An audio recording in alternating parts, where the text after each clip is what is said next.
open this October 8th meeting of the Carver School Committee at 7:08. Please join me for the pledge.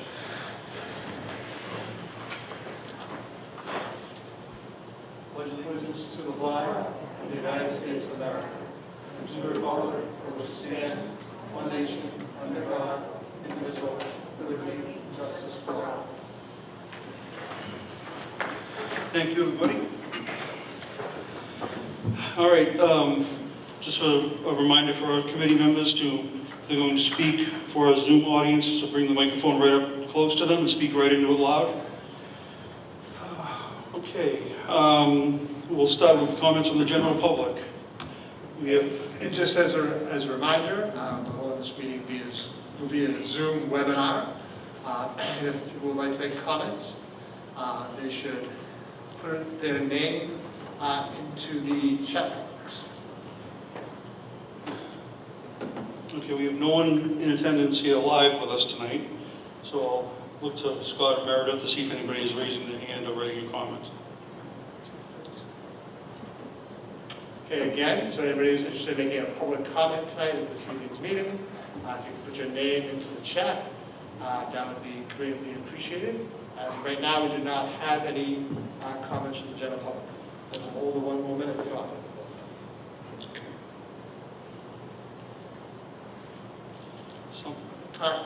We do have Alana Mary. So Alana, I'm going to invite you to unmute.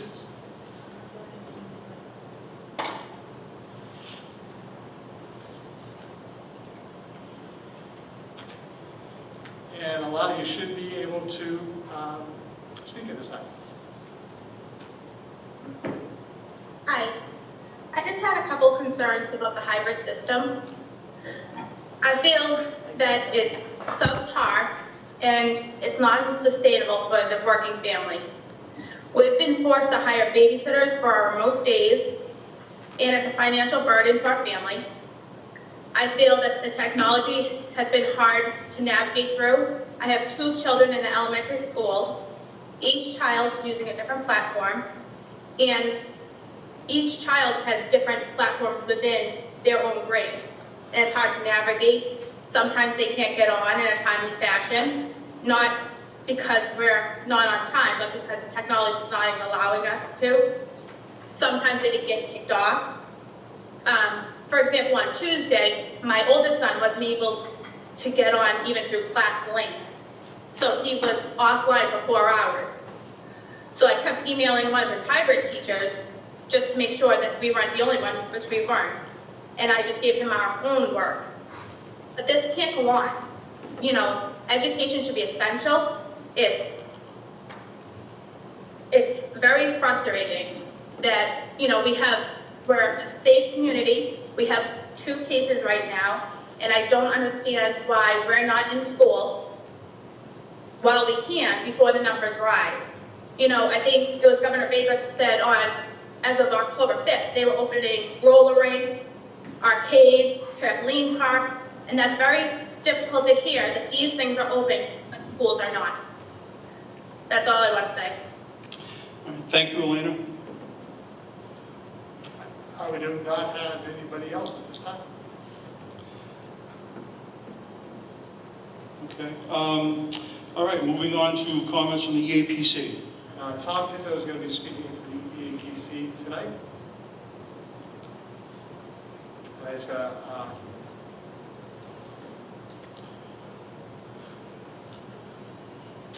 Tom up.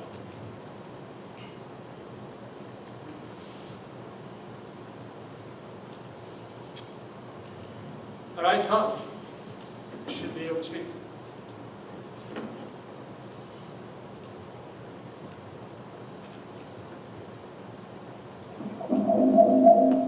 He's muted.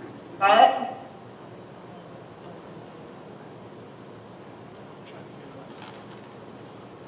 Tom?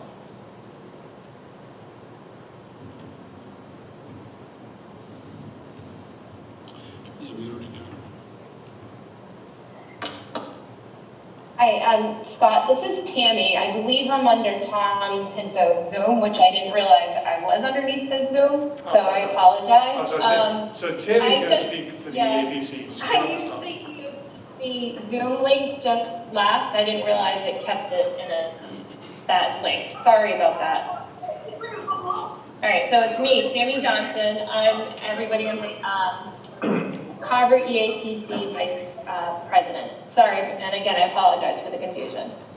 Good evening, everyone. We have, Scott, can you hear me okay? Yes, we can. Okay, great. We have been back at school for 16 days. 8 days in the remote model and 8 days in the hybrid model. These have been some of the most challenging days in my professional career. Our children are amazing. The children at Carver never cease to impress me. They have jumped right in with their learning. I just love being there for that aha moment. One Friday afternoon, the last class of remote learning, we were reviewing the concept of long division. I had students, after practicing a couple of times, remarking how easy it was, how it's their favorite, which I have to tell you is really typical, and even doing celebratory dances for getting the correct answer. This is working because of our children's eagerness, because of my colleagues' dedication and commitment, because of our administration providing the support students and educators need, but most importantly, because of our families. Families that are providing our students with the resources, materials, and attitudes needed in order to learn. To our families of the Carver community, I cannot thank you enough. There has been talk about our younger children beginning our full in-person model. We understand how challenging it is to work through this difficult time. Our children do better when they're in school with their teachers. Yet the reality of our community's health and safety are at stake. If we could bring more students back safely using the safety protocols set by scientists, we would recommend that route immediately. However, we cannot safely bring back a classroom of children of 17 and keep a 6-foot distance between our students. We have a handful of educators that would no longer be able to be in the classroom. The only way their doctor would advise them to come back was if we stayed in the hybrid model. In Massachusetts, the number of high-risk communities has just about doubled in the past week. These issues all need to be considered before we make the decision to bring more people together in close contact. Our teachers want to be with our children, but the health and safety of our community needs to come first. I love working in Carver because of its community, a community that looks out for each other. One of my professional goals for the last year has been to develop cultural awareness. A group of educators, a retired teacher, administrators, teachers from elementary school, from the middle high school, veteran, and new educators met last year to discuss the book, Waking Up White. The group met regularly, and even through the spring, we met virtually. This year, I hope to continue this goal, but broaden it a bit more. I would like to propose to the school committee that we put together a diversity committee for our school district, a committee that will examine our practices and bring forth changes to those practices that bring forth equity, respect of diversity, and justice. I would think it would be a beginning of an important journey for our community. Thank you for your consideration. Thanks. Thank you, Tammy. Okay, moving on to approval of minutes for August 10th, 2020. This is open session minutes. And we also, the August 27th minutes, 2020, also open session minutes. I would entertain a motion for August 10th. So moved. All right, we have a motion, we have a second? Second. Okay, we have a motion and a second. Are there any discussion, corrections, concerns on the August 10th minutes? Seeing none. Let's see. All those in favor of approval of the August 10th minutes? Oh, we do, this is Zoom, we do roll call, excuse me. Stephanie? Stephanie Clarity, aye. James O'Brien, aye. Jennifer Pratt, aye.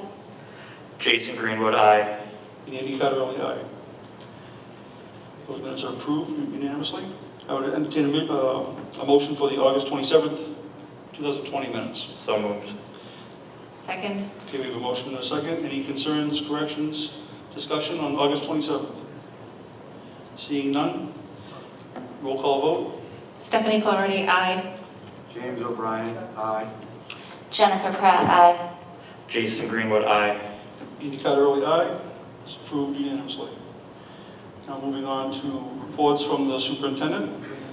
Personnel updates. Okay, moving into personnel updates since we last met. We've had 2 new hires, Jill Favreau as a CDL bus driver and Barbara Barrett as a long-term substitute. We have had 2 resignations, Kim Ouellette as a 7D bus driver, and Karen Taggart, our Director of Special Education, has let us know that she is going to retire at the end of this school year.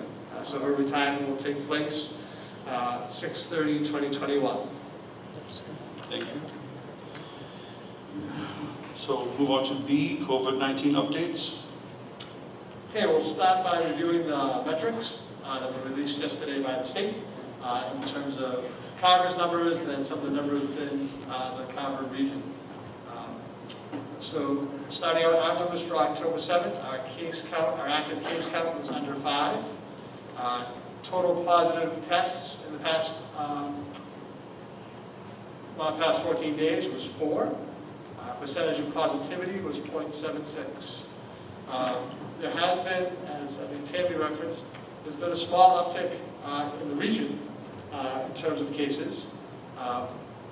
So if you look at the communities in our surrounding towns, which we have on the spreadsheet, there has been a slight uptick in all those areas. Kingston has actually become a red community in our last, as of yesterday, with 19 positive tests. Middleborough has been green for a while and stayed green. They had 9 positive tests. Clifton stayed gray with 3 positive tests. Plymouth became a red community this week with 84 positive tests. Rochester stayed gray, but had 9 positive tests. And Wareham went from green to yellow with 17 positive tests. So when you look at regionally, there's been a slight uptick across the board in our surrounding communities in terms of positive cases. When you look at that in terms of the overall map, and this is the much larger report from the state, which gives us all of our towns and communities in Massachusetts.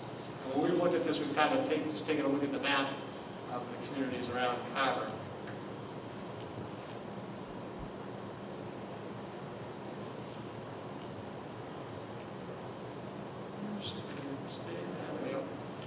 So as we said, there's just been, if you compare this map to previous weeks, there's definitely more yellow in southeastern Massachusetts. Then obviously we've had 2 communities next to us go into red in Kingston and Plymouth. So there's been, as I said, this just supports that there has been regionally a slight uptick in cases in our area.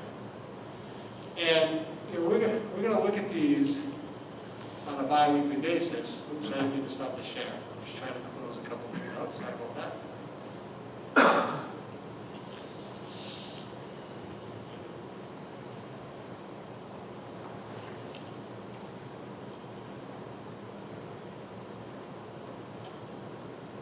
Another piece of data we need to look at, which I wanted to show the committee and talk about a little bit, is starting since we began in person, we've begun tracking attendance.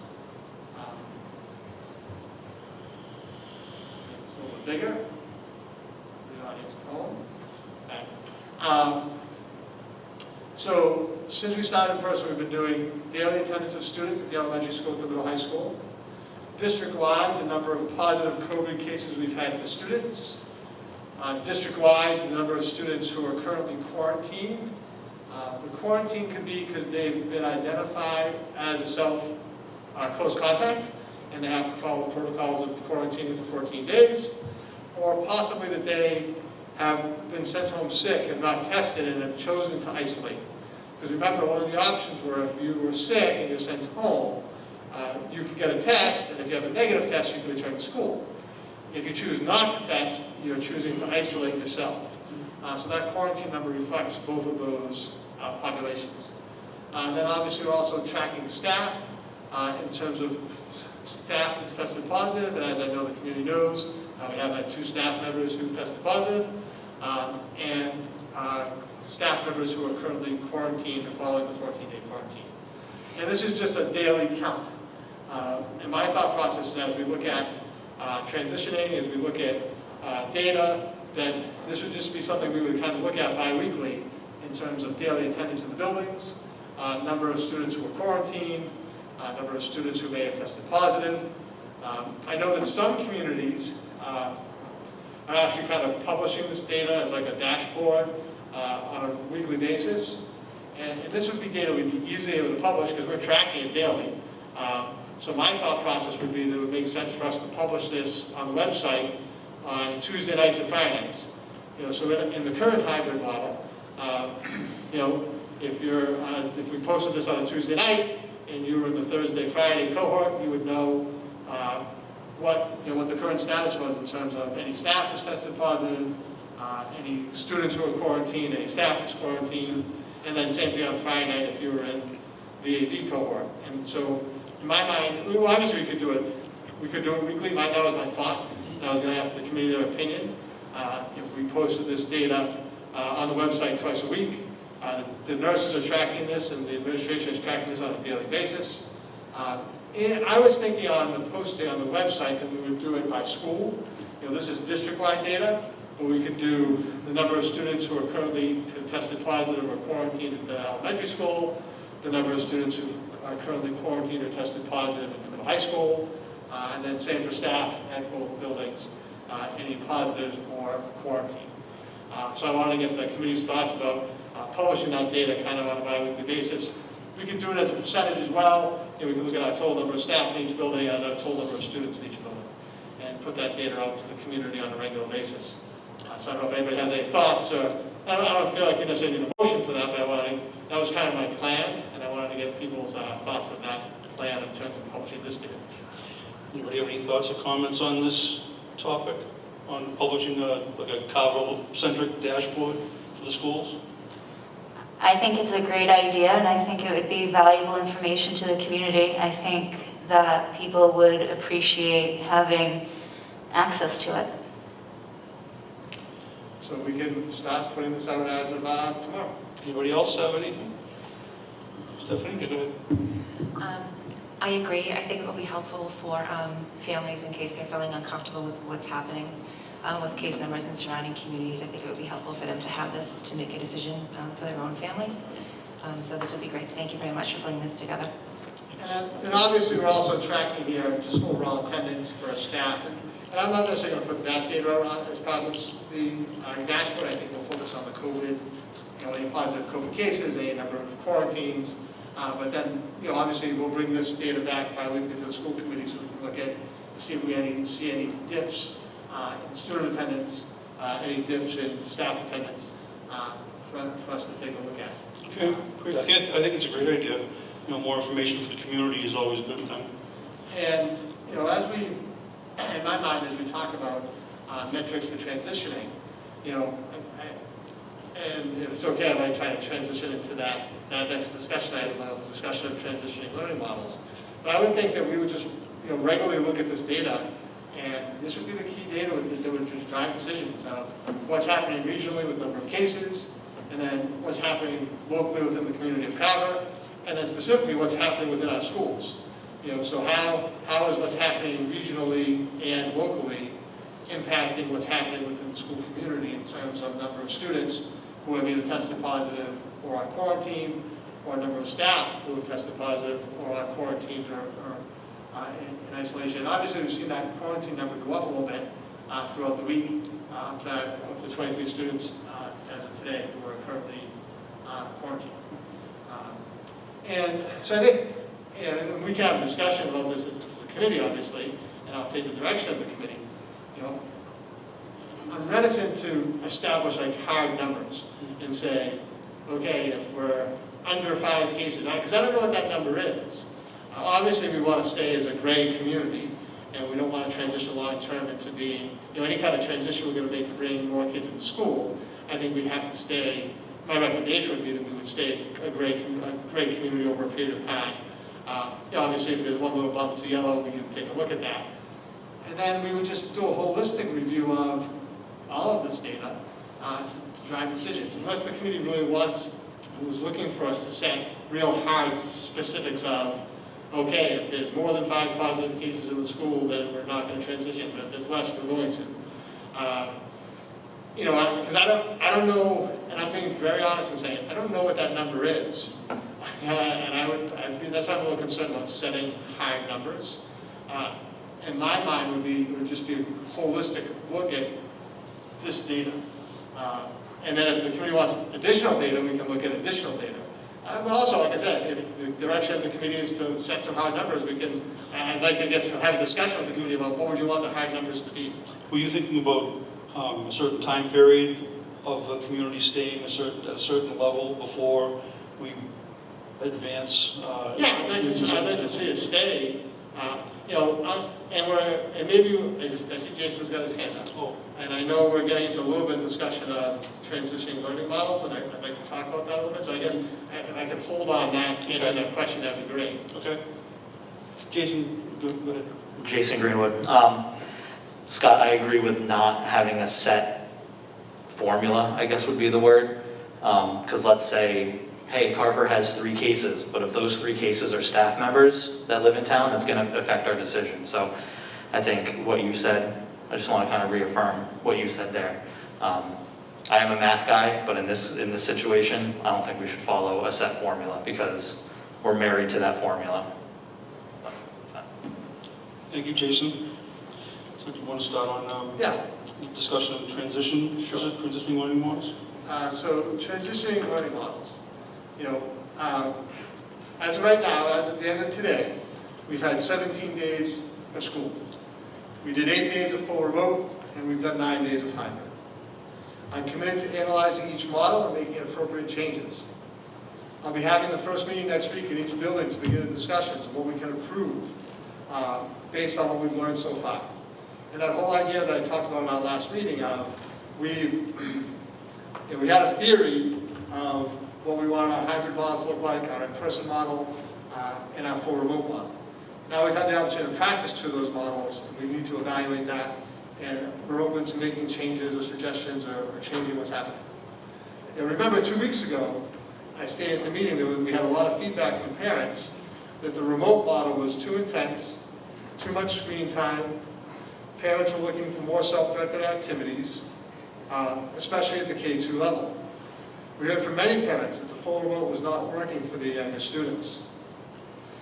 We also had a lot of concerns at the elementary level about the half-day Wednesdays. And the majority of the concern at that time was that people were expecting the half-day Wednesdays to be half-days and did not want the assignment of additional work on the half-day of remote learning. Over the past week, we've again heard many concerns about the hybrid model.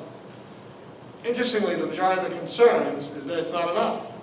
The kids need more direction, that there's too many transitions, that the packets that have been sent home are insufficient, that there's, and as we mentioned some of the concerns tonight, there's been some technology concerns. There's been some concerns about, how does the working family manage in the hybrid model? Again, a lot of these concerns have been at the K-2 level, and I'm not saying they haven't been at other levels, but I think we've heard more from parents in K-2 than in other groups, and definitely more at the elementary than at the middle high school level. But I'm not saying that these concerns don't exist across the district. Ultimately, the hybrid model cannot provide a full day of instruction to remote students because teachers are teaching the kids who are in school. We've been able to establish hybrid teachers at the elementary school and hybrid coaches at the middle high school. The key question is, how do you best service students at home while teachers are teaching kids in school? Some of our teachers at the middle high school are live streaming all their classes. But some of those teachers and parents have expressed that that may not be the solution either. And there's been some struggles with that.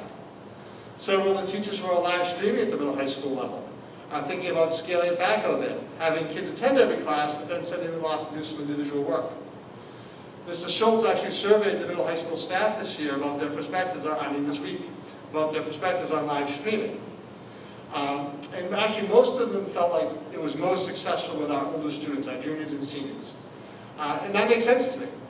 Just from a development standpoint, from a maturity standpoint. I think our 10th, 11th, and obviously, I'm not saying a 6th grade student can't be actively involved in live streaming and do it really well, but that's where we're seeing our success, where it's been most successful is with our 10th, 11th, 12th grade students. And that is going to continue that live streaming approach. I think it would be extremely difficult, if not impossible, for an elementary teacher, especially K2, to live stream their class, manage the kids in the classroom, and also manage at home.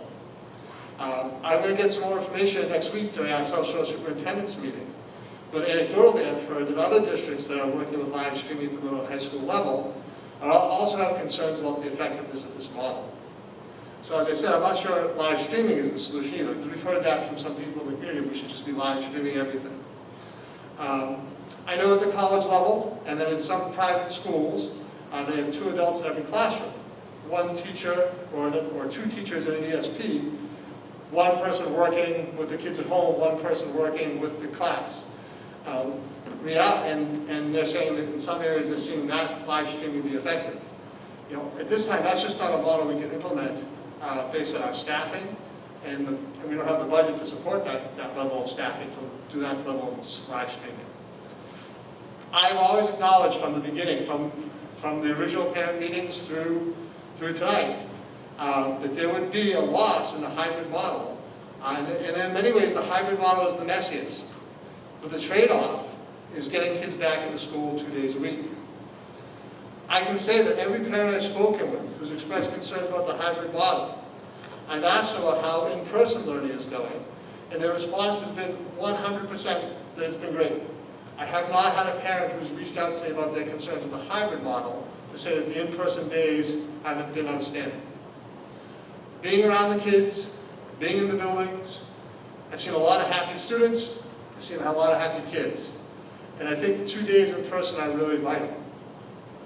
And I want to take a break here just to, well, I don't know if it's a break. I want to pause and digress a little bit and say, I really want to thank everyone for doing a great job in terms of following the protocols. Staff, students, parents, people are wearing their masks, they're maintaining social distancing, they're sanitizing their hands, they're staying home when they're sick. And ultimately, those are all things that are going to help mitigate the spread. And people have done a really good job of those things. And I think that's made our in-person days really successful. Some people who've had concerns about the hybrid model over the past week have said, well, maybe the remote model's cleaner. I like the remote model better. For the 8 days we did that. And I will say that I still believe that long-term, a 2-day hybrid model is a better model for kids than a full remote. And remember, 2 weeks ago when we did full remote, we had maybe it was a different group of parents, but we also had a large group of parents who were concerned about what was happening in full remote, especially for our younger kids.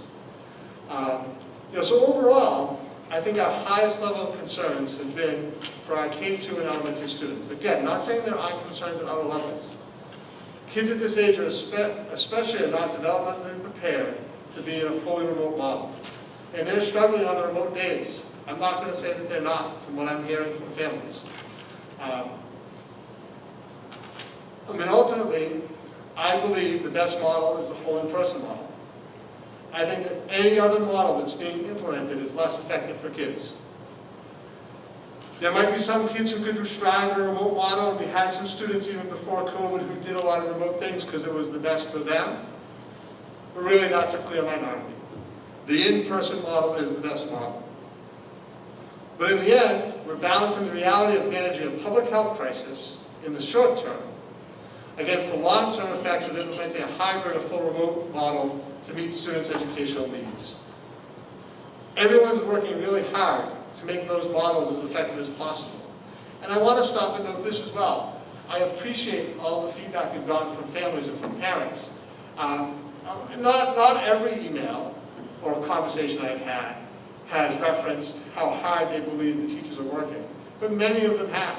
So many of the people who expressed concerns to the committee, to myself, to the administration over the past week, I just want to thank them for acknowledging the hard work and the effort of the teachers. The teachers, the administrators, people are working very hard to make this successful as possible and are open to looking to change things to make it as successful as possible for people. So it goes back to that whole thing of we're balancing that reality of managing a public health crisis against, in some ways, the effects of implementing a hybrid model over time. The choice of balancing what we want with what is best in this public health crisis is the ultimate choice or question we face across society in a variety of settings. We do not only face this choice in education. We're facing this choice in every aspect of our society, every aspect of our community. And I do want to emphasize that again. Sometimes we're balancing what we want, full in person for all kids, with what might be best in terms of managing this public health crisis. So we all want to ensure kids are back in school full time. We all want to ensure that kids are having the best educational experience possible. But we need to balance those wants against the challenges we face in stopping the spread of COVID-19 and managing this public health crisis.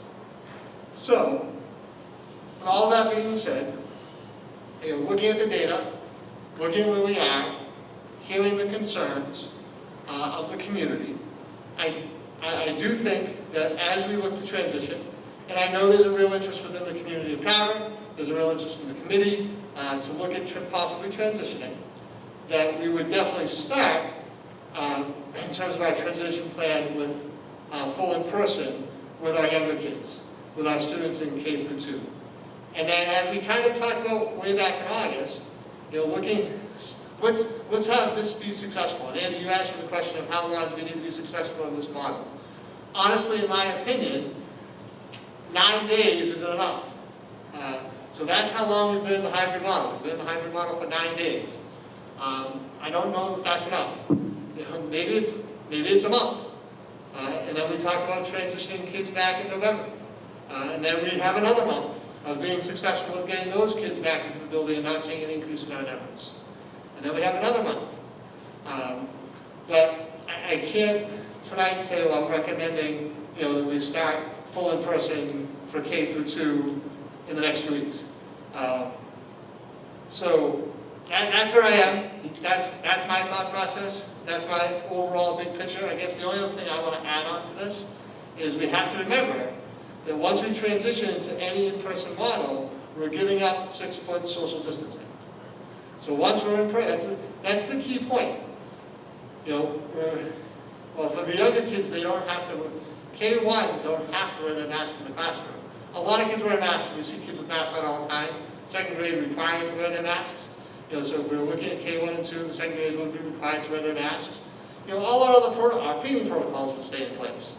Our mask policies would stay the way they were. We'd still be encouraging washing hands. We'd still be saying stay home or sick.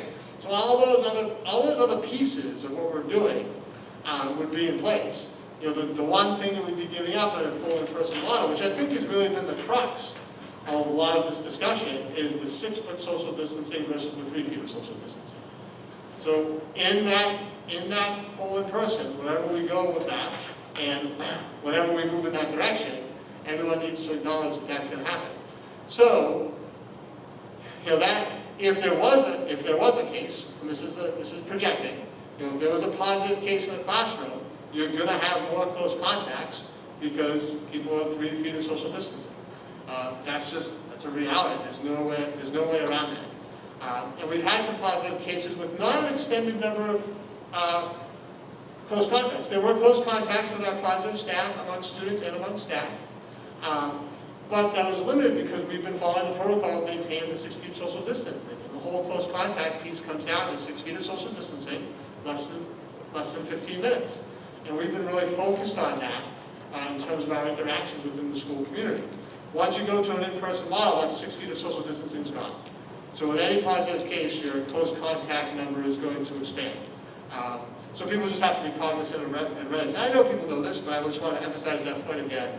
That's the biggest change when you go full in person. Then obviously there's some logistical changes, but we'll be able to manage that. We'll need a little time in terms of the buses and lunches and some of those pieces, but we'll work those pieces out. Because we still have to do lunch at 6 feet. You can't do lunch at 3 feet.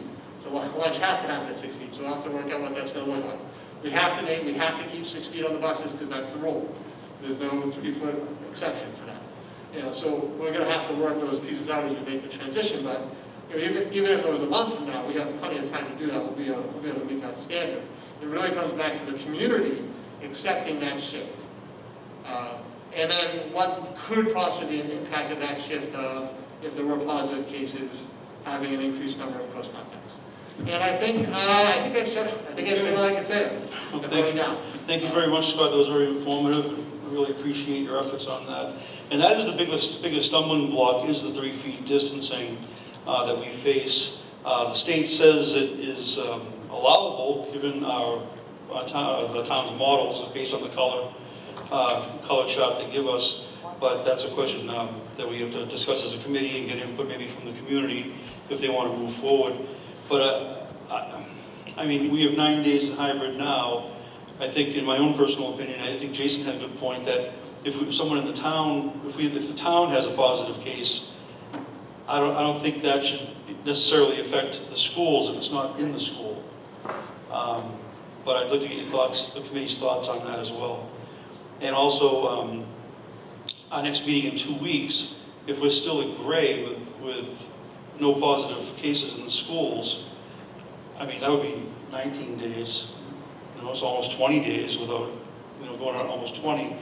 And from what I'm hearing from the community, more heavily than not, that they want to see the kids get back in school. So I think if we could take this step sooner rather than later to move ahead than in whatever time frame the committee chooses to go forward after that to the next level, I think that would be better.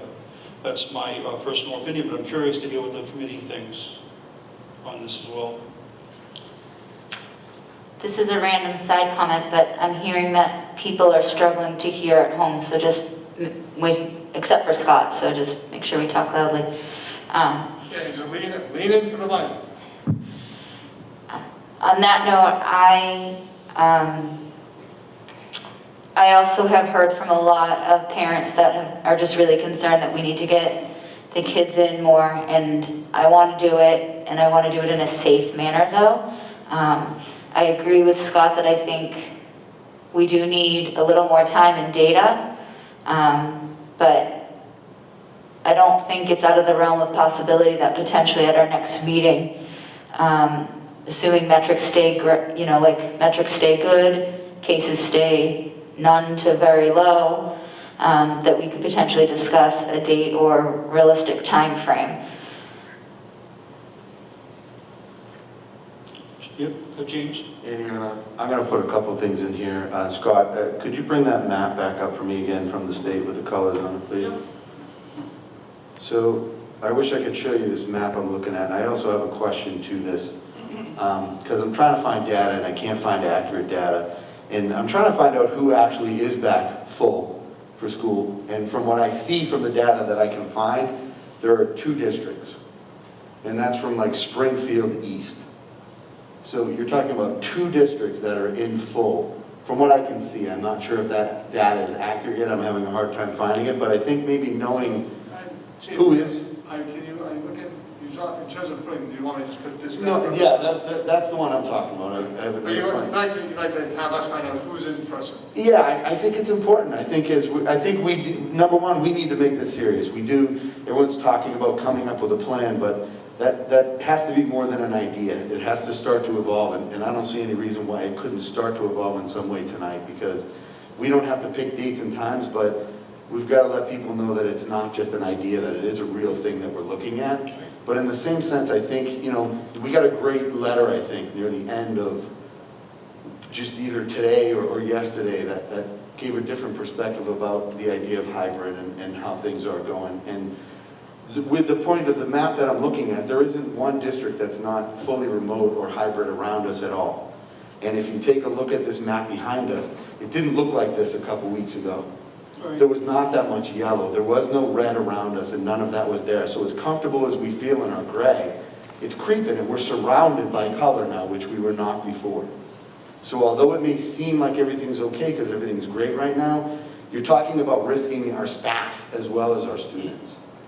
And now we're talking about subs for teachers, dealing with all of that on a larger scale basis, because maybe the children aren't as susceptible, but the staff is. And we have to face that reality as well, that when you start crowding these schools, there's a stronger opportunity for that to occur. And as parents, you all know, because I know, our kids have been hanging out. Our kids are out of school, and that's one reason why there's such this urge, because they are all hanging out together. They're all together, and they're all doing that outside of school. But there's a different responsibility inside of school. There's a different set of people that are responsible for them when they're here, as opposed to when they're with you in your home. And if they are not secure with being able to hold the same safety measures, knowing that it's not their child, it's somebody else's, you're talking about encroaching on something that nobody else in this area is even thinking about doing right now. Because most numbers are growing all around us. And when I look at this map that I'm looking at, I wish you could all see it, it's everybody's hybrid and remote. And everybody's running into the same problems we are. Nobody's alone. These kids are struggling with this because nobody's really ready for it. But in order to make that shift, I know Scott talked about transitioning and being ready for that and being able, but that's a bigger job than you think, because a lot of these schools had to be broken apart to be set up for these situations. And to transition that back, I got to tell you, I'm in a hybrid situation, and it's tough to keep the kids apart. I know everybody's doing a good job, but instinctively, these kids are out playing basketball together, and they're out all the time together. So when they're in school, they have the urge and the instinct to just get back together. And although many parents may think that's okay, not all of them do. And I think school is really about the equity for all, and we need to remember that. And we need to remember that although this is a struggle, it's not a failure. It's a transition. There are things that are not working, and I really think we need to make a priority and a clear plan for K through 2 to start to try to find ways to get them back, because I have no idea how remote teachers are working with K through 2 and being successful at all. I just don't. And I understand that. I know there are struggles in other grades as well, and being in a situation where struggles can happen makes it frustrating. But safety has to come first. Education is extremely important, but it's not like kids aren't learning. They are learning. And it's going to take a step up to get them involved in this. I can't wait till this is back to normal, but I don't even know what that means and when that would happen. Because if you look at that map, it's not going in the other direction. You know, the colors around us are growing. And if that continues that way, then that's going to make it kind of difficult for us to be in the center of that and not be affected by it. So I understand all the concerns 100%. I do this for a living. I want my whole class. I want to be in school every day being able to do the job that I'm paid to do. But I think everybody's trying to do that the best they can. And although there are some bumps and some difficulties that go along with this, if we're really putting the safety of everybody at the forefront, I don't see how we could think of a transition right now with the way things are growing and changing. But I do think we need to make a plan for it. I do think it needs to be a realistic plan. And it may not have to be locked into specific numbers, but it has to be viable. It has to be tangible for people to be able to realize that it's something that's not just an idea. So I think I've babbled on long enough. But I can respond to that a little bit, James. So in terms of that concept of viable and real, I mean, we actually have a meeting scheduled tomorrow with the elementary admin where we're going to talk specifically about starting to plan for transitioning K1 and 2 and what that would look like. And I don't want to put anything out there tonight because I know, but yeah, there are logistical things that are going to impact making that decision. And we're transitioning to planning to be ready to do that, whatever the time is right to do that, and the community and the community support in doing that. The whole discussion, I mean, this is the whole purpose of the discussion, James, is coming up with a plan for transitioning, not that, I mean, Scott was recommending bringing back K through 2 first, you know, but the whole discussion tonight was about trying to come up with a model, to come up with a plan to go between phases back and forth. so I'm just reiterating that should definitely happen. Right, okay, yeah. I don't think anybody's saying to bring everyone back right away. We totally understand. But it was just about coming up with a model, because we're telling the community we're going to be doing this, you know, so that's what the discussion is, really. I understand Yeah. that. That's literally what I'm talking about right now. Who else? Jen? If I can just add to one thing, I did have a conversation with Scott earlier this week about this. There are several towns around us that they're listed hybrid, but their K through 2 are actually full in person. Sandwich is one, because my sister lives there, so I know. And Falmouth is another, and I believe one of the towns that's in the Silver Lake district has their elementary full, but the middle high is hybrid, so I think on the map they show as hybrid because it's not the whole district in person. So I know there are some local schools that are already doing this, and I did ask Scott at his superintendent's meeting if he could find out more info about which towns are and what's been good and hard and, challenging and good about it, because we have the benefit of learning from others who are already doing it, and I think that we would be wise to use that knowledge. And there are a couple of districts, and I think some of the districts you mentioned, some are doing full, some are doing what I call half days, but the kids are going 5 days a week. So they're doing a little bit of a different cohort. Yeah, Situate's doing that, the 5-day, half-day. They're doing a little bit different cohort model by doing a full day, and half days, but the kids are going either 4 or 5 days a week. But yeah, we can look into there are some districts that are doing it full in person at certain grade levels, but not district-wide. Jason? Jason Greenwood. James stole a lot of what I wanted to say, so thanks. I appreciate that. One thing I don't want to overlook, 2 things I don't want to overlook to start. While we have had a lot of feedback with parents who want to send kids back full-time because that's almost an inevitability at this point, this comes up, we may have the same amount of parents who are going to switch their kids to full remote. And we need to keep that in mind as well, because that's going to lead to a scheduling, logistical issue. I don't want to say nightmare, because this whole thing is a nightmare, let's just be honest. But that's something I think we should also consider too, that the remote models, the hybrid models for the other grades might look substantially different because of this. Even if we say K2 first, that means we're going to be planning on 3-5 next, realistically, and we're going to see a surge of full remote, and that's going to change a lot of things. I just want to keep that in the back of people's mind. A recommendation I would like to make is, when we did this the first time, we talked about when we were going through the models, we had pictures. We saw this is what it looked like, 6 feet distancing. I think it might be beneficial to show parents what it would look like at the 3 foot with a full classroom. So here's what a classroom, the desk setup would look like. Because it's one thing to say it, but it's another thing to see it. So that'd just be a recommendation, just so everyone has the full, literally picture of what's happening.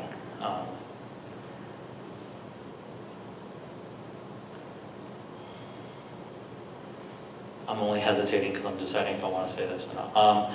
I'm curious to know, we've heard a lot from staff, from families. I'd love to know what staff thinks about this, especially the K2 teachers. I think that's also an important piece of this as well. And again, thank you, James, for taking everything else out I wanted to say. I appreciate that.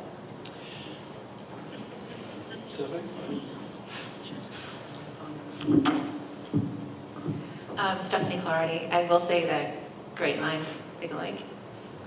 Thank you, James. Get closer. I appreciate that the difficult task that transitioning any grades back into the buildings is going to cause. We all want everyone in, but we do have to do it as safely and as smartly as we possibly can. So to Jason's point, if we were to be in a place where we could, as safely as possible, transition K2 back, would families have the option at that point to switch to a full remote model if they so chose? And in this prep, would you be looking at where the numbers are now and potentially projecting where they could be and then determining if it would remain a remote model taught by teachers or if we'd have to transition more students to a platform? Yes. There's a safe answer. There's a lot there, I mean, so you're hitting on all the complexities of making that move. Because what's made this challenging in many ways is the Department of Education has clearly recommended that parents have the choice. And there are districts that are setting hard and fast lines of, okay, you made your choice, you're in that choice now until November 1st, December 1st, the semester. I will say DESE's made it clear that that is not their recommendation. Their official recommendation is that districts have 2 to 3 weeks to transition between models. And what we've been doing is that if a parent requests a transition between models, and that's still happening. We have a couple of kids who are going over to remote. We have a couple of kids who are coming back to hybrid. So it's gone both directions. But we've been telling any family at this time who requests a change, there will be a minimum of 2 weeks before that change can be implemented. That's the guidance from DESE is 2 to 3 weeks. And that would be something we, as a district, we'd have to consider. And sort of like in August, it's tough for me to answer that question because I don't know what the numbers are. So yes, many right now, in certain grade levels, our remote class is getting large. It's getting 25 to 30 kids. So it would have to be a question of, well, is there enough to have a second remote teacher? How does that impact your in-person class size? Because in the ideal world, we can talk, and I know the ideal world doesn't exist right now, but if we want to talk in the ideal world, is that we wouldn't have a huge transition. We'd actually we would make our hybrid teachers and classroom teachers lower our class sizes and be able to actually have full in-person with smaller class sizes. But we're going to have to see what the numbers are and say, well, does that hybrid teacher now become a full remote teacher for the kids who are now on transfer to full remote? And so we're not going to know that until it happens. Once, if there was, say we established the parameters and came up with a date of when we were going to transition kids full in person, the first thing I would have to ask is there anybody who's looking to go remote because we made this decision? And you need to let us know, and then you need to give us 2 or 3 weeks to transition and make plans and move people around. I mean, the impacts here could be vast, because we could talk about changing teachers. It's not ideal, I never want to change kids' teachers. But there's a reality piece of, we want to have, when we go to full person, we want to have the smallest class sizes we possibly can.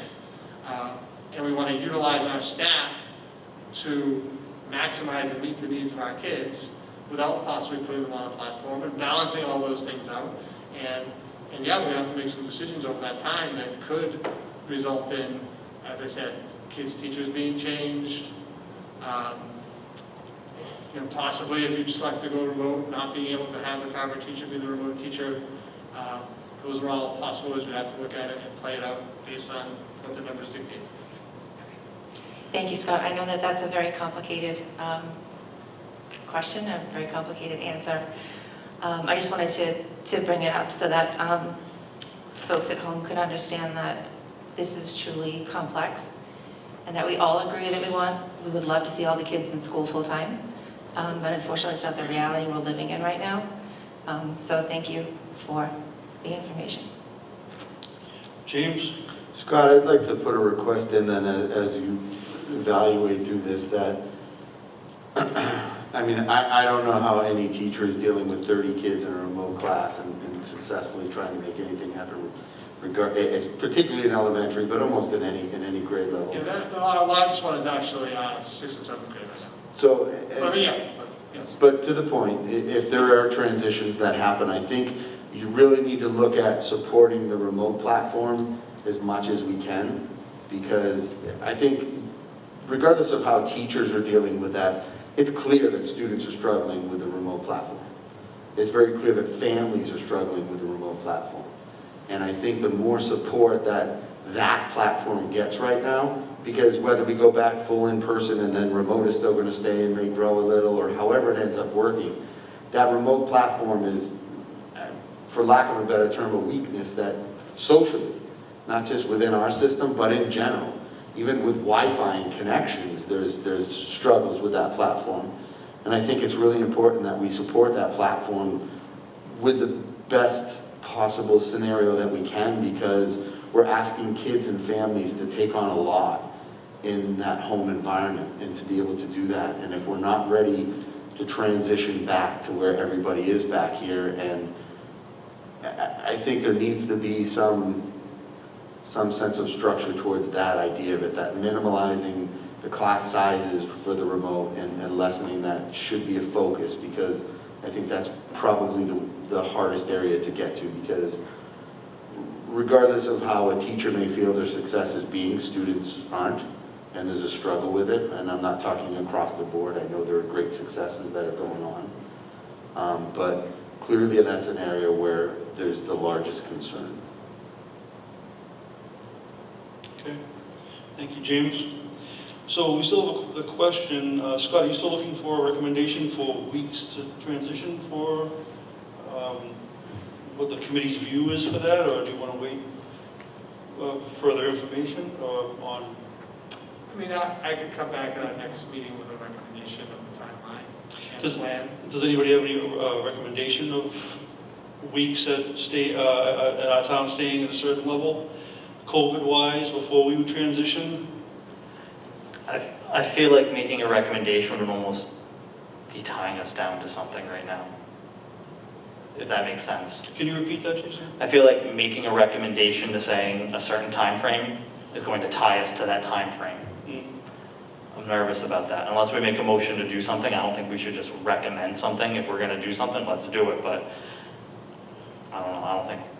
Yeah, I think Scott was just looking for the will of the committee, and the thoughts were just at these beginning conversations on this. I think this discussion has been informative for me, and I could come back for our next meeting with more information. Just in terms of, I put down some to-dos, because I just want to make sure I didn't miss anything. Because then when we discuss this again next time, is have some classroom looks at the 3-foot setup, a list of districts that are doing in person, and the grade levels that are doing in person, and the local. And really, I guess we ought to look at Eastern Worcester. Does that work for people? Yeah, well, because if you look at that map, Scott, it's a different scenario in the western part of the state. So I don't know if that data would skew anything that's really, when you look at our congested area, it's very different. Also possibly, I don't know how many actually are full remote, in full in person, but if any started that way and have left that model already. Yeah, so I'll try to gather some information on that. And then also just get some feedback from the K-2 teachers on their perspectives on this.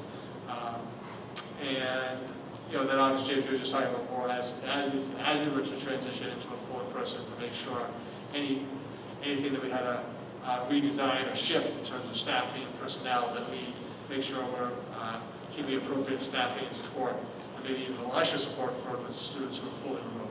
I think that's really important. So those are kind of my takeaways, to-dos, to bring back to that next presentation. Okay, thank you, Scott. Jason, did you have one more thing? I do, however, Yeah. I don't think I want to start another full discussion on this, so I'll let it lie for now. On hold? Okay. All right, and obviously for the community, anybody can email us, especially about the 3-foot distancing and how they think of what they think about that. Scott, before we move on, I just have one more question on this. I can't remember where I read it now. I read about in classrooms, maybe James or something about this too, about a model of like a bubble model where they separated kids in bubbles of between 4 and 6 in their own little pods in the classrooms. And that way, if someone did have to get isolated for a positive case, it was those kids that had to be quarantined and not the whole class. Have you heard anything about that, James? No? No. Have you? So, Well, I think with our younger kids, we're looking at it that way in terms of, I think even in the preschool right now, we're approaching it that way in terms of almost who you, in a preschool and a play model, you don't get to play with everyone. right. Andy and I get to play together. And that's kind of that is the bubble concept. Gotcha. Is that So something- we're doing that with some of our younger kids. Oh, yeah. If you go when you go in full in person when you're 3 feet away, you're still going to have your 3 feet connections. Right. But definitely you can try to cohort within the classroom. That's what you're really asking. Yeah. Okay, I just wanted to bring that up. I read it somewhere, I can't remember now where I read it. So no, we don't have an official bubble plan that we're implementing at every grade level, but it's something we could look at, especially if we went full in person. And I know it's harder for the kids that go from classroom to classroom to classroom. It's kind of harder to do that, it's all different kids. Okay, moving on to E, enrollment report. And enrollment. So we usually look at enrollment over 2 meetings. October, we just kind of look at the October 1 numbers, and then in November, because what happens is we have to put in our October 1 numbers, and then by November 1st, we have to gain from other districts where kids are attending. So we eventually, we'll find out where every school-age kid in Carver goes to school. And then usually in November, I come back with a more detailed report and basically tell you where every school-age kid in Carver is going to school, make an analysis, we look at trends, we look at changes in data. But we've done our October 1 numbers, so I'll talk a little bit about the October 1 numbers tonight, but really we'll have a lot more in-depth conversation about this in November when we do the student attending report. We'll talk about where every student in Carver is attending school this year. Can you make that a little bigger? I can make it a little bigger. Thank you. Thank you.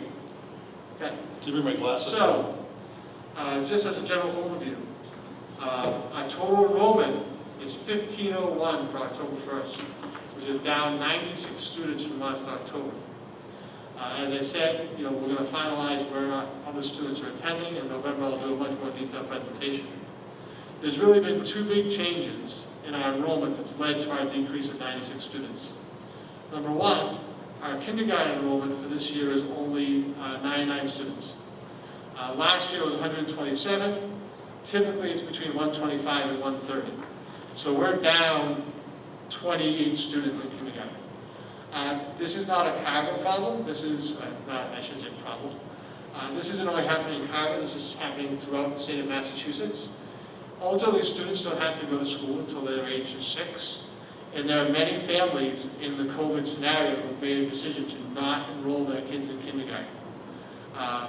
And to basically hold off a year and say, I'm going to wait a year and see what happens next year and enroll them next year. So our kindergarten numbers are way down, but that is true across Massachusetts. It is definitely being talked about across the state. The other place, which is also happening across Massachusetts, which I think is directly COVID related, is right now we have 70 homeschool students compared to 26 last year at this time. So on October 1st, we had 26 homeschool students last year. This year we have 70. Many families, again, I think directly related to COVID, have just made the decision to not be involved in the remote model, not be involved in what's happening in school, and to homeschool. To have your homeschool number triple in 1 year, I think it is directly attributable to COVID. And I would also say, from speaking to area superintendents and from our meetings with the commissioner, that is also happening across the state. Is seeing a large increase in homeschool students and a large decrease in kindergarten enrollment. Those 2 classes, not homeschool's not a class, the transition to homeschool and the lower kindergarten enrollment accounts for 74 of our 96 student drop. So it's a little over 75% of it. Obviously, so we'll look at where that other percentage comes from when we do a more in-depth analysis of the data in November. So more to come on student enrollment. I wanted to touch on the kindergarten and the homeschool. Okay, thank you very much. Any conversation, concerns, comments, anything on enrollment? Seeing none. And we'll move on to AP scores. That's F, right? Slowly.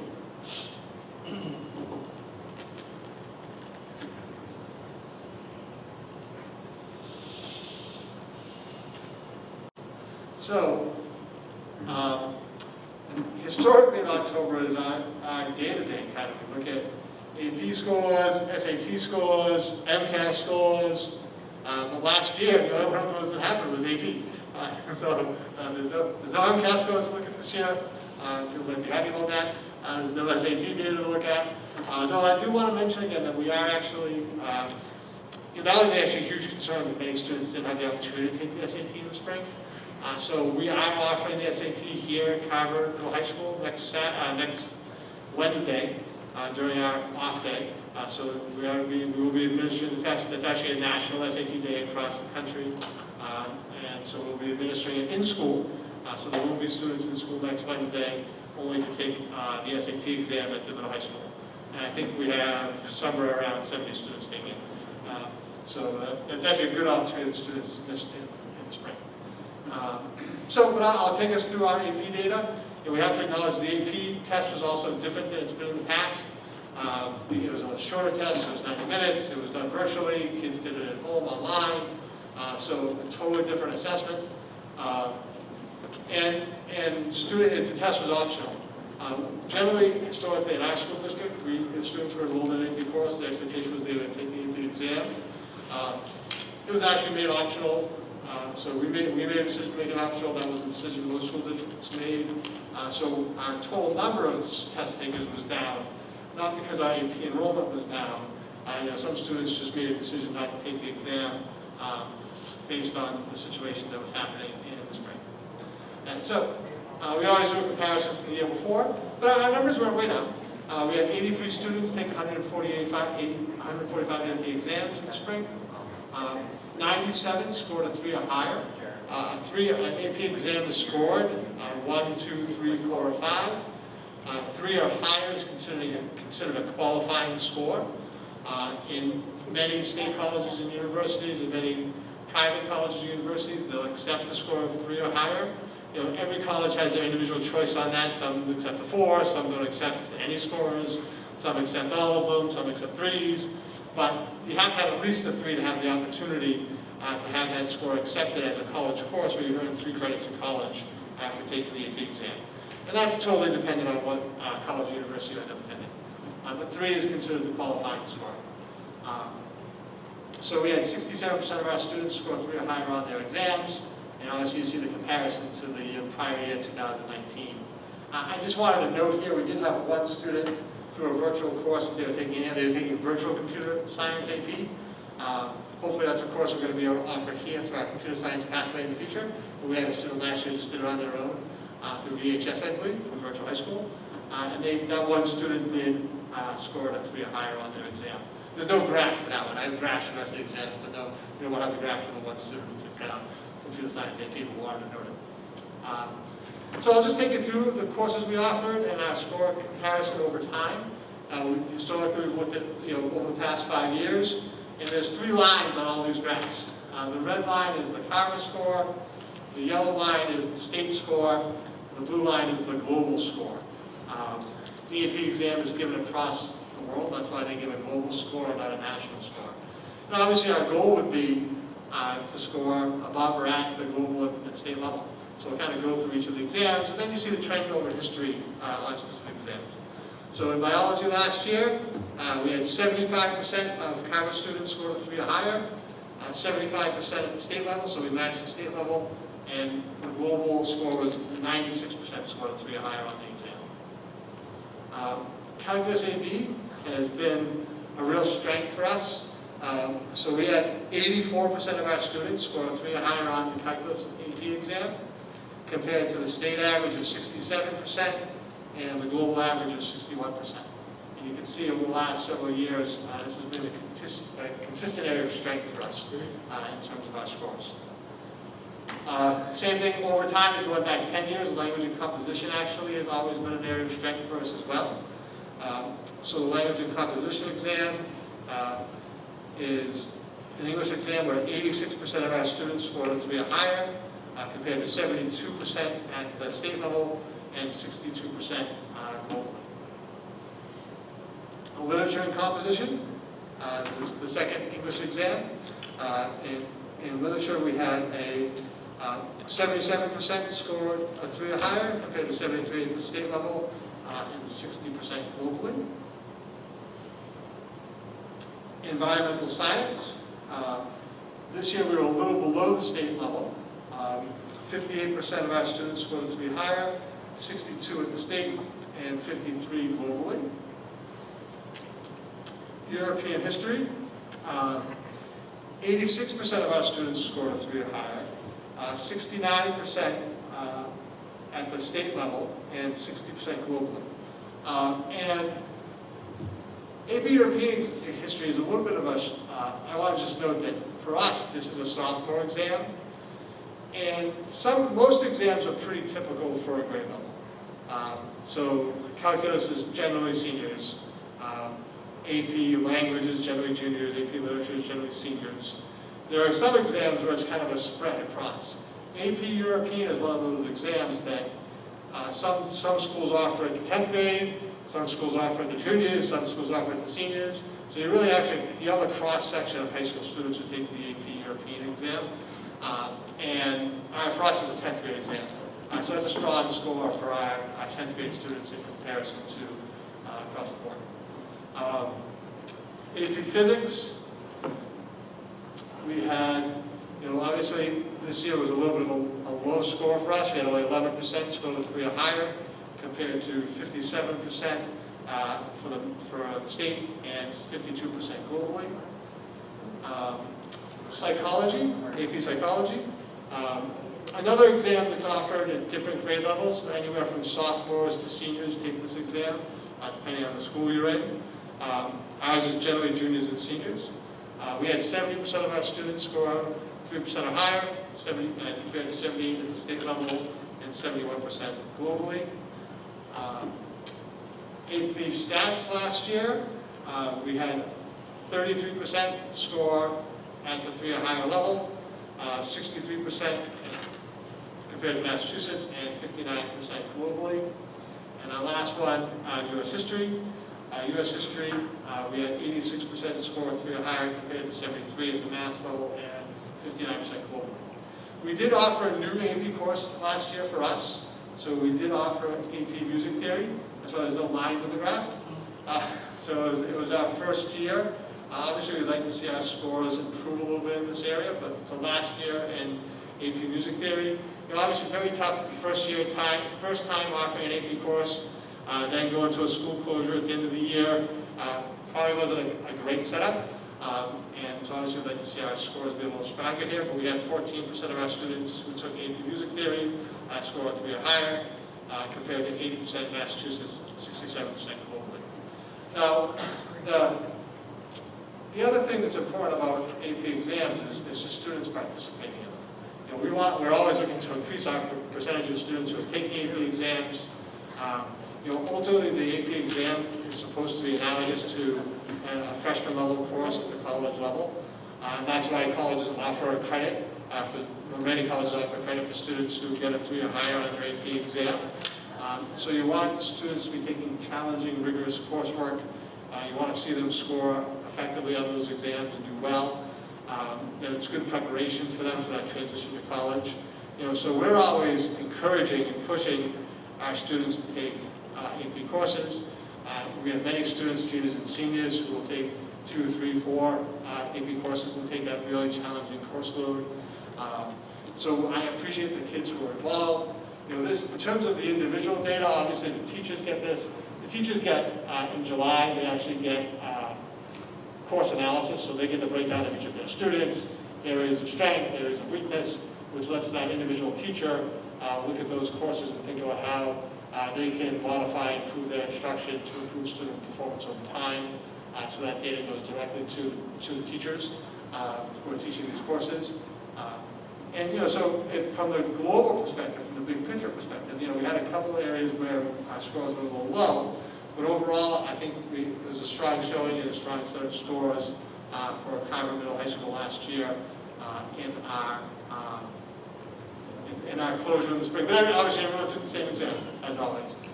So we're proud of our students, we're proud of our teachers, and overall showed well with our AP scores. Very good. Any comments, discussion, concerns? Seeing none. Okay, we move on to G, Carver Chronicles, an elementary newsletter.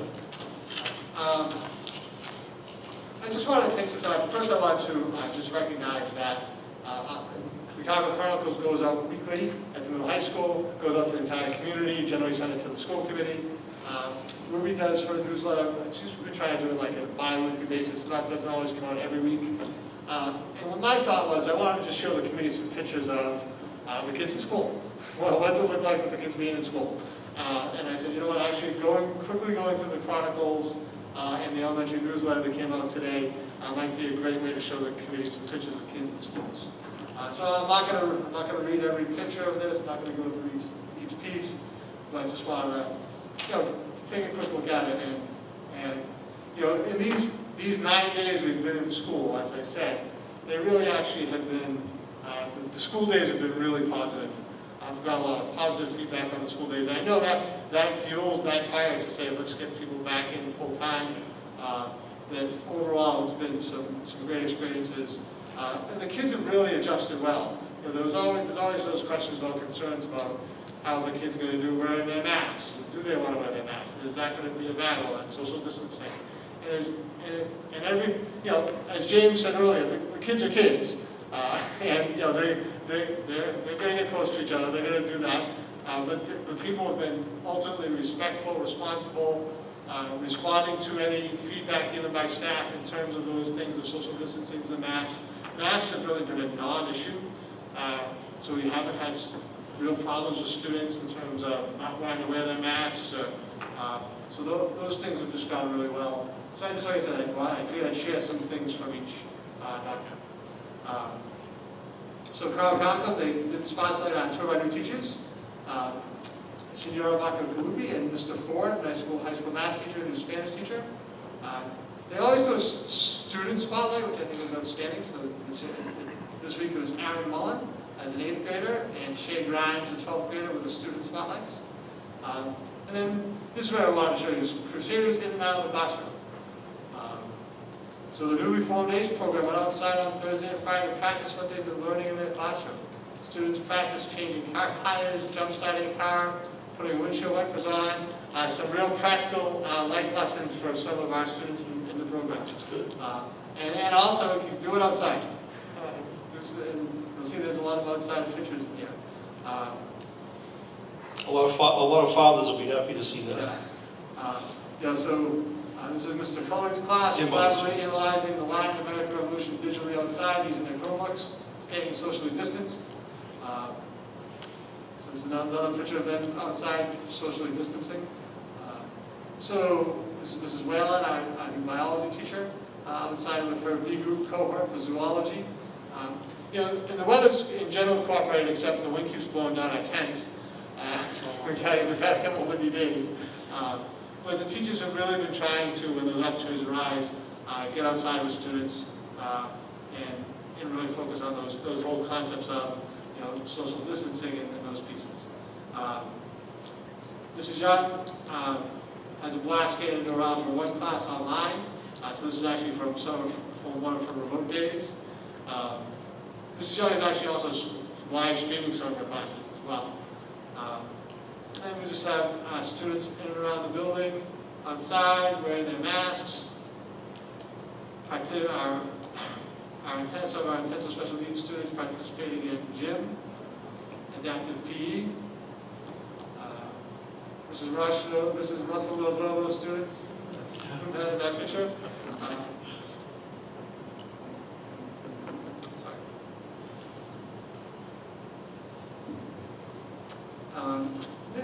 I want to touch on this quickly. Mrs. Cabral actually opened up the 6th graders coming to the building, because usually there's a 6th grade transition piece, and that just didn't happen in the spring, obviously, because of closure.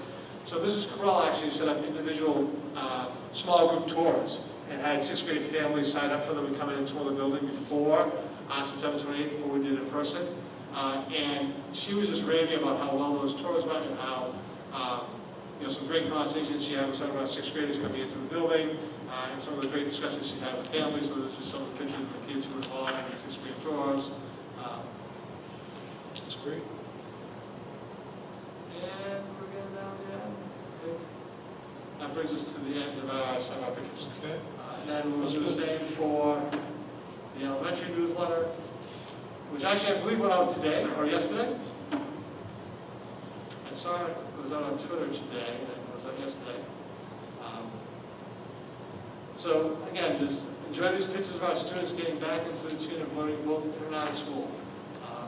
And you know, so you get a sense of some of the social distancing that's happening, the desks, and then just the kids also, kids are back in school doing work. And it's a great thing to see. Excited to be outside, some of our preschool students.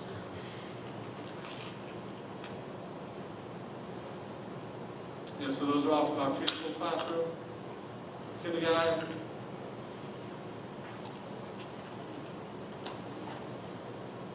I don't know if everybody's seen in the building, at the elementary school we actually did social distancing markers.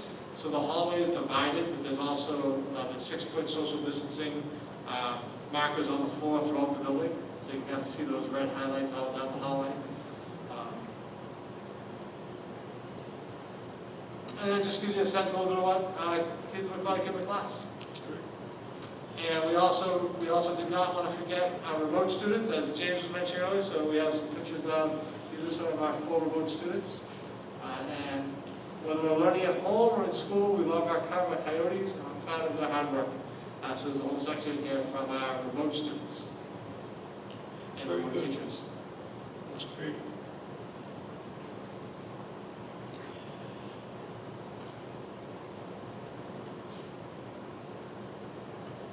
Good to see kids back in school. Yep, so, And then remote to learning. so yep, kids are back in school. Kids are back learning. Kids are learning. And I think we keep referencing back to James, but James made that point as well, saying kids are learning. There's a lot of great things going on, and I know there's been struggles, I know there's concerns, but I didn't want to lose sight of there's a lot of great things happening in the building and with our remote students. Speaking on that, I actually ran into Mr. Tan yesterday, a music teacher. He showed me a video on his phone of the kids playing along with Beethoven on rhythm sticks. I thought that was really neat. So maybe you can show us the video one day for the committee, but it was very interesting. All right, moving on. Any comments on that?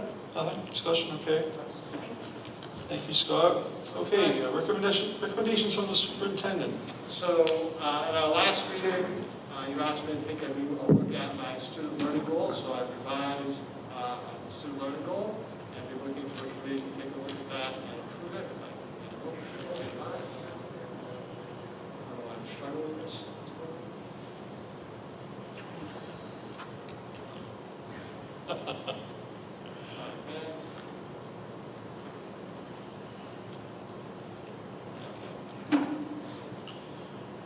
There you go.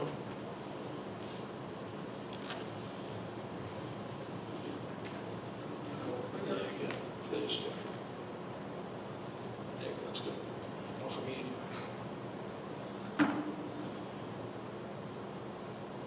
So we talked a little about the measure this academic progress, the MAP assessment that we'd like to administer. And rework the goal in terms of having it built on student growth. So the goal will be in order to have 80% of students meet or exceed their individual growth targets established by the fall assessment. Of the measure of accepted project of the spring assessment, I will work with the administrative leadership team and teachers to analyze the data from the fall assessment, to identify students' areas of weakness, and to modify instruction to support student growth as measured by the spring assessment. So we're going to give the successful choice. We're going to take it in the fall, we're going to take it in the spring. After this fall assessment, the students will actually have an identified growth target of how much they should grow by the spring. And so the goal really becomes, okay, we want to see students meet that growth assessment. So we want to see 80% of our students meet or exceed that growth target over time. And so the ultimate goal of doing the assessment is we do want to get a benchmark a little bit of where kids stand. We're going to look at a little bit of where there may have been some loss because of the school closure, and how we can help students grow over time. So this transitions, from my perspective, this transitions a little to more of measuring how students progress. And I guess I would put that to the committee for questions or for a motion to approve the student learning goal. Move to accept the student learning goal as written. Second. Okay, we have a motion and a second. Discussion? Thank you. Say again. No, there was just a thank you. Oh. I love it. All right, seeing no further discussion, thank you, Scott, as well. We'll take a roll call vote to accept this. Yes, thank you, Scott, as well. Stephanie Clarity, aye. James O'Brien, aye. Jennifer Pratt, aye. Jason Greenwood, aye. Andy Cottarelli, aye. It's unanimous. Thank you, Scott. And then our last agenda item, we've reached a tentative agreement with the eapc, a member of understanding based on the current pandemic and changes of working conditions for teachers and ESPs based on the implementation of our 3 possible models of instruction. The agreement would be in effect through June 30th of 2021, so anything that's agreed to here would be for 1 year. Obviously we'd be looking for a motion to vote to ratify the MOA. Some of the key points in the agreement include establishing a health and safety committee, which we've done and has been meeting on a regular basis. It actually outlines or references the 3 models of the reopening plan and approves those in terms of schedules and timelines and those pieces of it. It does say that teachers can teach from home on remote days. It had a provision in terms of inspection of HVAC units, which we've done and completed. We talked a little bit about setting up a committee to look at evaluation timelines, which we've actually already done, and that's in progress. So those are kind of some of the key points in the agreement. Like I said, my goal and intention is to go step by step for the agreement, just to give a general overview. And I guess I'd be looking for either a motion to approve. Move to ratify the memorandum of agreement with the EAPC. Second. Okay, a motion and a second. Any further discussion on or comments on the MOA ratification? Good work, team. Thank you. Stephanie? Anybody else? I just want to say thank you to everyone who put in time to work on getting the MOA put together. I appreciate everyone that shared their feedback and had input into seeing this put together, and I appreciate everyone's efforts, so thank you. All right, I concur with that. Thank you very much, Stephanie, and everybody that worked on this to get it ratified on both sides. Okay, a roll call vote to ratify. Stephanie Clarity, aye. James O'Brien, aye. Jennifer Pratt, aye. Jason Greenwood, aye. Andy Cottarelli, aye. It's unanimous. The MOA is ratified by the Carver School Committee. Okay, moving on to reports from the school committee. Anybody have anything? Let's see. One. Stephanie. Everyone's shocked. Stephanie Clarity. I just want to say thank you to everyone inside of our school buildings and outside of our school buildings. And also I want to say thank you to everyone who has reached out to the committee and to Superintendent Neve and to building administration. Your feedback is invaluable and very much appreciated, whether it's positive or negative. It's important for us to know how things are working for our students and our families out there, as well as our teachers. So I just want to say thank you to everyone that has reached out so far and to continue to encourage people to do so, because your voice can make an impact and will make a difference. And we all appreciate your taking the time to reach out. So I just wanted to say thank you for that. And on the same note, as Mr. Neef had said earlier, he will be meeting with building administration to review how things are going thus far, which I think is very encouraging for students, families, and teachers, because everyone wants everyone to be able to succeed in the best way possible, given the circumstances that we're all faced with. So I just want to say thank you. Thank you, Stephanie. Anybody else? When is our next meeting? 2 weeks. 2 weeks. from today. I take my calendar. That would do it. 22nd. 22nd, okay. Okay, Jen? I want to thank all of the members of the community, teachers, staff, parents that have reached out with supportive comments, constructive criticism, and even complaints. As Stephanie said, your feedback is very important to us, and we do hear you, we do listen, and we are using it as we formulate the best plan for this year. As it was mentioned earlier in this meeting, we are only 9 days into hybrid. There's still a lot to figure out. It's still very fluid. I know I received an email from one of my children's hybrid teachers asking for feedback. I have heard from several other parents, I think that these teachers are working extremely hard to try to give the children of our community the absolute best education that they can. And this is all new for everybody. We've never done hybrid before. And so while I know it's challenging, especially for those who have kids who are struggling, it's challenging to see your kids struggle, but I'm asking you to please have patience. Please give the educators time to reevaluate, to make adjustments.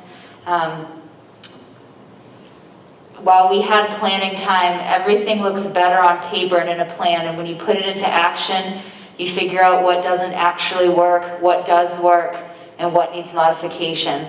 I have full trust and faith in our teachers and in our administrators to figure this out to the best of their ability. And while we all want to see the kids back in full, we do need to do it safely. And so I'm just asking the community to please have patience. Please continue to communicate to your teachers, communicate to administration, communicate to us. We can use that information to try to make things better. If there's room for improvement, we're going to do it. So that's my comment tonight, is to just ask for patience, to thank everybody. Thank you, parents, for those who are helping to facilitate their children's education. We appreciate you. I